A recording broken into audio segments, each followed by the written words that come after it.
I want to thank the organizers for inviting me. There's at least 3 reasons that I'm delighted to be here. Coming from Toronto, there's a 26 degrees Celsius difference in temperature coming here, so that makes me happy, thank you. I was here a couple of years ago, that was a fantastic visit for both the hospitality and I found Israel just fascinating. And then third, it was very good luck the last time I was here. I had the same discussant and we were, based on some of those comments, we were luckily that paper be able to get into the JFE, so hoping for the same today. Thank you. So this is a joint work with Adair Morris and Paulo Manuel at Kentucky and at Berkeley. So I'm just going to start off with sort of an observation that if you're taking a look at assets, you're particularly interested in those assets that are in the hands of public pensions. Here's by one measure about more than $21.5 trillion in assets.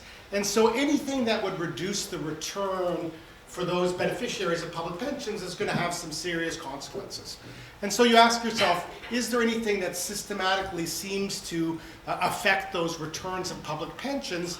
And there's a long-standing literature with Roberto Romano at Yale, had one of the earlier papers in this area, that was pointing to the potential politicization of public pensions might lead to an erosion in performance and therefore have consequences for those ultimate beneficiaries. And there's actually been a number of papers that have identified different sort of channels through which that politicization could affect performance. One is maybe there's a preference for investing in local assets which may generate either employment or some other benefits for the politically connected people that are associated with the board. That's one channel. And another channel might be, well, you know, if I can find a private equity firm, I can allocate some money to them, they'd give me some direct benefits through some other channels, sort of called pay-to-play incentives. And there's also a problem associated with underfunding of pension plans might lead pension plans to take more risky performance than perhaps their beneficiaries would otherwise like to take. And so what we're doing in this paper is in the same theme about politicization, but we're going to offer a different channel through which politicization might affect the performance of public pension plans. And so I want to introduce that idea to you, and then I want to show you both a model that kind of clarifies, we hope, thinking about what that idea is about, and then some evidence that's consistent with this, that there is omitted from this list is another channel which I think is actually quite important. And that I'm going to introduce this with kind of, it's an idea, and it's really that politicization can affect the talent, the investment management talent that's overseeing the assets, and as a consequence, that's going to erode the performance of the fund. You just don't get as good people in. Without as good people, they're not going to make as good choices, particularly around the risky asset classes, and in the end, there's going to be a cost for the ultimate beneficiaries. Just to illustrate that idea, I just have a quote up here, which is from Oregon, but in our paper we have a number of other selective quotes that basically tell the same idea. Just if I read it to you here, unspoken but also politically inconvenient is the compensation to attract talent from the private sector. The state's existing investment officers are some of the best paid public employees, making an average of $200,000 a year, but Treasury officials quietly complain that staff is underpaid by industry standards. If we have the talent, we will be able to make the decisions better. And that's a kind of something that you hear on an ongoing basis. I've been on the board, we have a Center for Pension Management, particularly a story that I hear in the US, not so much in Canada. In Canada, for example, the people that run the big investment managers make $3, $4, $6 million a year. Their counterparts in the States that are running, let's say, a $25 billion private equity portfolio will make $200,000. And when they're in the same room and they're discussing the same issues, in my experience, they're just on a different level in terms of their knowledge and expertise. And I think it's more than plausible that that will then ultimately lead into performance, particularly in those risky asset classes. And so that's essentially the idea that we're trying to explore and capture here. So more broadly, we think our contribution is, one is just the framing of this issue, and then secondly, the quantification. Around the framing, I've already mentioned it, it says we're going to call it a human capital channel that we're going to be talking about. And you have to ask yourself, why is it that a public pension plan would not pay the compensation to get the best talent in there? And so we're going to found our idea. There's a couple different explanations you can do it, but I think one useful one is thinking about some kind of inequality aversion of the beneficiaries or the local taxpayers, that if we pay what these investment managers are asking for, which is a really high number, they're going to use as a reference wage what their own wages are, and as a consequence, they're going to be less willing to pay the high wages that seem to be the market level wages for investment managers. So that's kind of an inequality aversion story, so there's a behavioral story, and it's a belief that that concern about outrage in setting compensation is going to be particularly pronounced in a public pension plan because of the way the governance of that pension plan is structured. Your typical public pension plan is half of the representatives are employees. So if you take a look at CalPERS or CalSTRS, the two state pension plans in California, the chair of the board of the CalPERS plan, who I've had in my class, nice guy, but he's a bus driver. And a nice guy, but he's not the most sophisticated in terms of his skills around investment management that may affect his willingness to pay compensation levels. The other half of employees are often political officials or directly appointed by political officials, and they may be particularly sensitive to public concerns about paying high compensation. So this is idea that there's, and just to be clear, it's a concern that they'd be particularly sensitive around compensation for their investment managers that they're setting the compensation for. They seem to be less concerned about when they hire some outside asset management firm that then has some fees, and embedded in that is some compensation. The public's not going to be quite so worried about that. So this is the kind of the basic idea that we have here. And just want to distinguish that idea, like the whole reason for a model, it's a pretty simple model, but the reason for the model is to say this can be something quite distinct from the concerns around underfunding or the politicization, the investing in local assets, which is another channel which can distort performance. And so we're trying to show you in a framework that these things can coexist. And then the last thing we're going to do is we're going to try to take a look in a panel of public pension plans. It's hard to get this data, but we worked hard to get as much compensation data as we could, a lot harder than the data sets that Kevin generally looks at, but we did our best we can. And what we find are kind of headline story that we want to tell you in the sample that we have, which has 5.4 trillion in assets under management. We find that if they were able to kind of reduce their exposure to outrage in their boards, like not having representatives that are thinking about a $50,000 reference wage, but replace that with somebody else, they're going to, if they were to avoid that, they would have $82,000 higher compensation, which would lead to $29 million more in assets under management. So by being able to kind of insulate yourself from the outrage, you're going to be able to generate higher returns on the pension plan for a relatively minor cost. At least that's the point that our results show. I'm just going to mention this paper in the context of rising inequality, where there's the wages for the very high skilled are going up higher. If there is this outrage constraint, it binds in particular on public pension plans, that problem is going to get worse in the future than it is today. So if you've got the wrong governance structure of pension plans now, it's going to become even more costly going forward. At least that's the story. I'm going to quickly go over the model because, again, it helps us to frame the paper. It's not the main contribution of the paper, just to kind of be clear. Again, if you think about these political constraints, we're going to call it a pay-to-play constraint here, and that you would want to invest in local assets because you generate some returns. There's an underfunding constraint where if these tend to be systematically underfunded, you're going to try to swing for the fences story.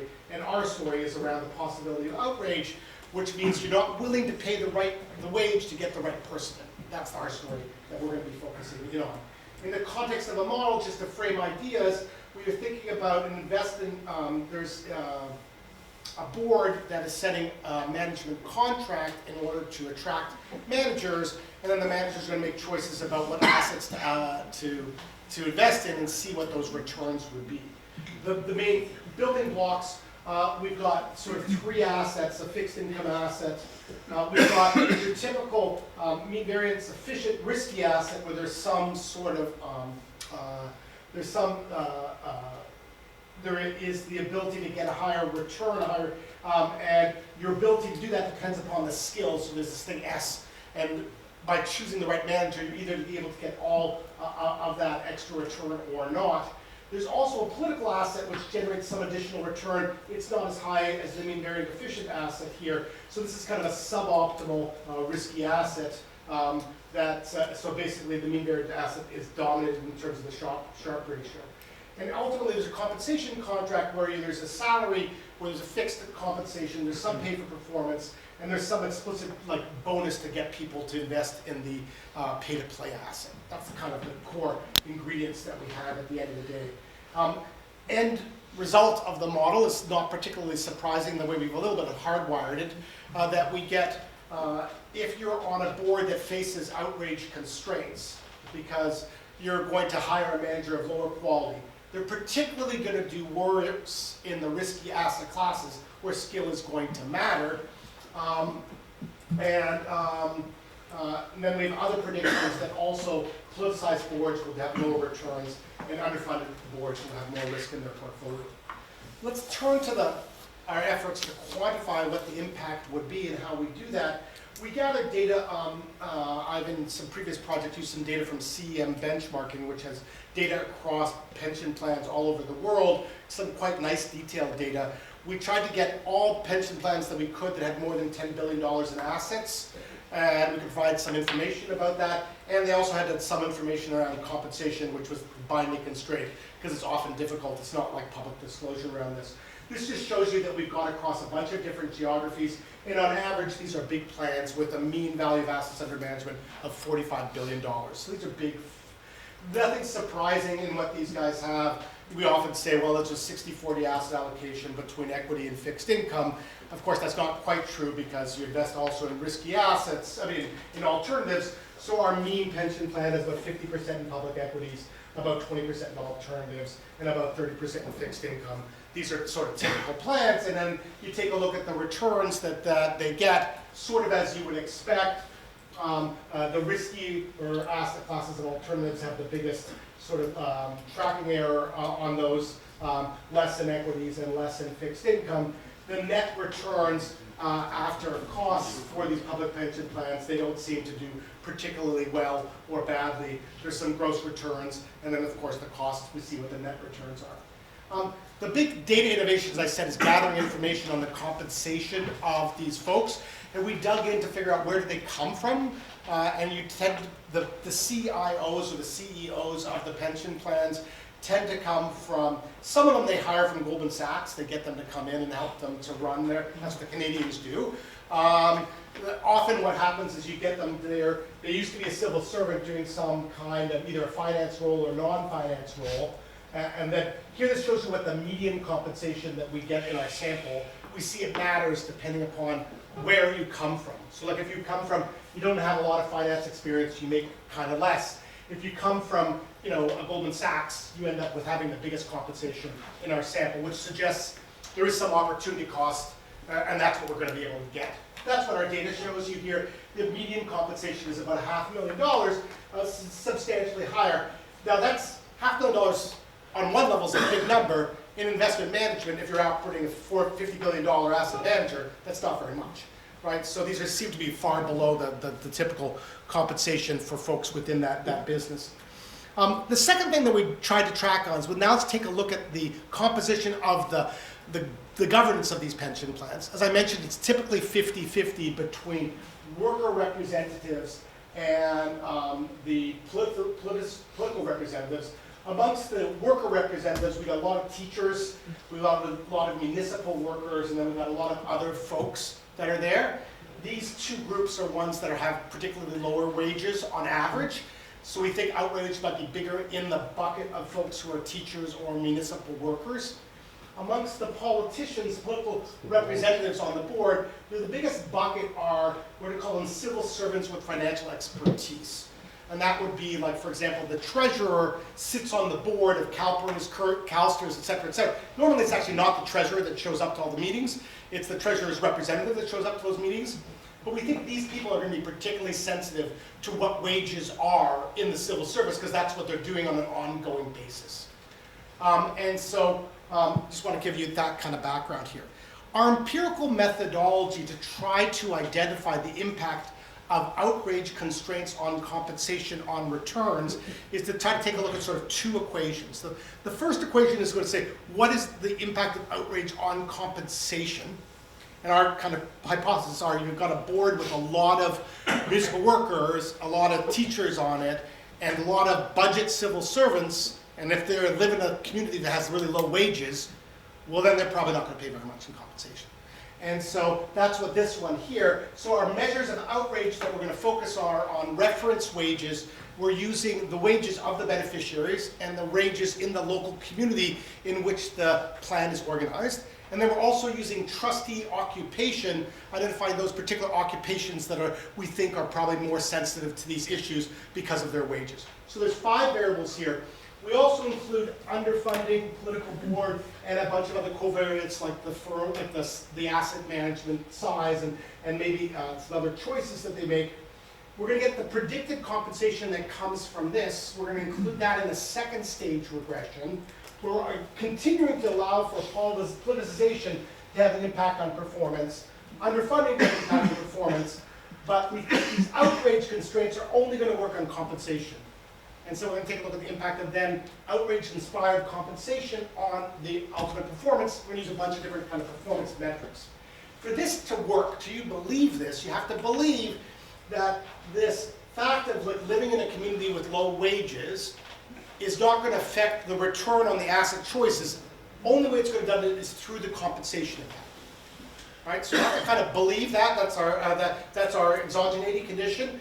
And we think it's plausible, but I'm sure there'll be some questions around, how plausible that might be. But that's what we need to do in order to identify this.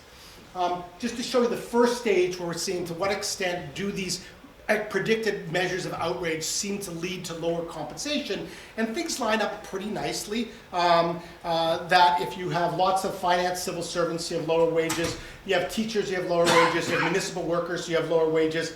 All of those, 2 of the 3 of those are significant. If you live in a community which has higher income, then you're going to have higher wages. Higher worker wages, you're going to have higher wages, and everything else kind of plays itself out. So these things, the first stage is plausible in terms of the mechanisms. And again, what we're going to try to do is then to move to, and we've got size and year fixed effects.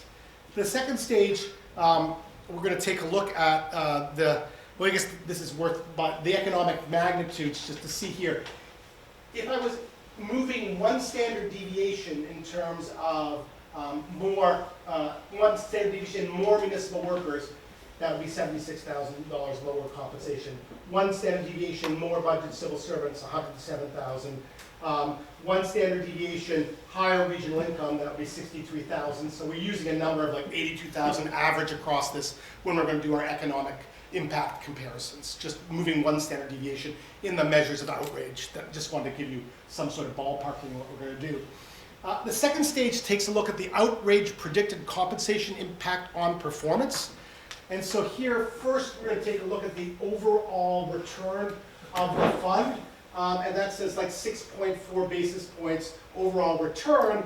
I'm more convinced when I take a look at within asset classes to take a look at the returns. And we see that there's positive and significant returns in alternatives and in public equities and no impact on fixed income. So this is associated with higher returns overall, and the returns are in the risky asset classes as we thought, and it's not in the fixed income because we don't think you don't have to be brilliant in order to do fixed income would be the sort of underlying assumption here. And a lower compensation from outrage implies lower returns in the risky asset classes. That's the takeaway message from this. What is the economic impact associated with this? Again, what you can do then is just do this one standard deviation change, like I talked about, which is this sort of $82,000 difference in compensation, is going to translate into about 6.5 basis points. If you're able to kind of insulate yourself from one standard deviation of this, it's going to lead to 6.5 basis points higher returns. And for the average plan in our sample, that leads to about $29 million in returns. If you're able to kind of like really insulate your board by having like none of these folks, of course, the estimated impact in returns would be substantially higher. So if you go towards a skill-based board, you're going to try to like probably triple what the expected impact would be along these lines.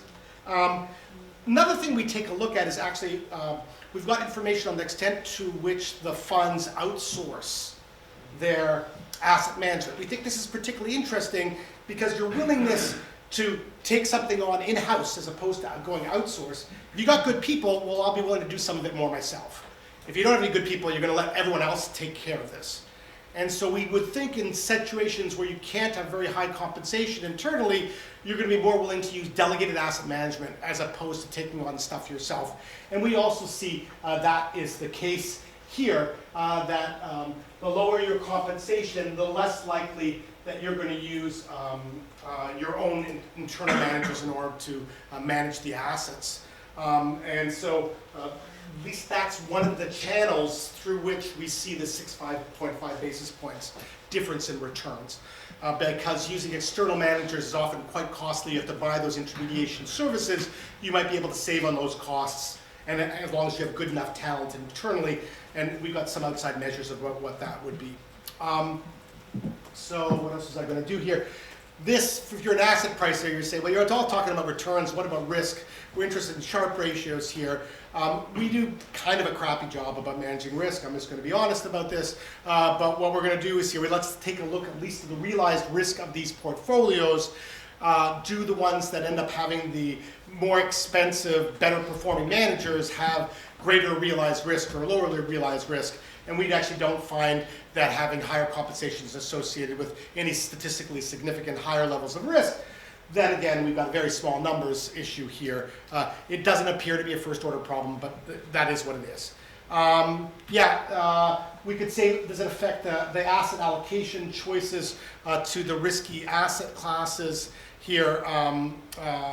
We find lower weights in alternatives. And some actually interesting increased risk in fixed income, but also in public equities.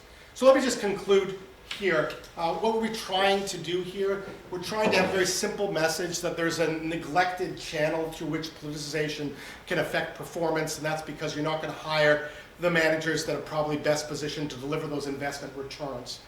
The problem, the reason why there is that some pension funds are more susceptible to that problem because their governance structure makes them particularly susceptible to those outrage pressures. And that if there was a way to insulate and redo the governance of pension plans to insulate them from this political pressure, there's the potential for benefits for the ultimate beneficiaries that are actually sizable and are probably growing over time. So that's what the story is about. Thanks for letting me talk. Thanks. Thank you.